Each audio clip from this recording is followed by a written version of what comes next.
Hello everyone, welcome back to the channel.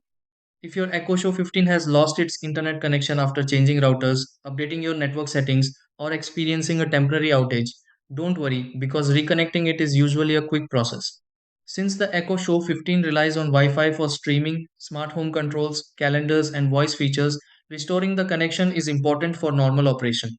Fortunately, you don't need any special tools or advanced settings to get back online.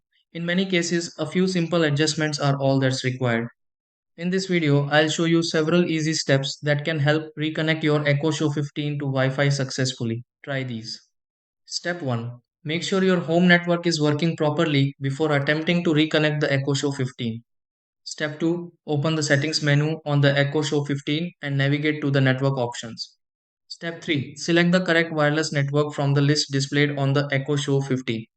Step 4. Enter the Wi-Fi password carefully on the Echo Show 15 and wait for the connection process to finish. Step 5. Restart the Echo Show 15 if the device still shows an offline status after reconnecting. Step 6. Verify that the Echo Show 15 is connected to Wi-Fi again.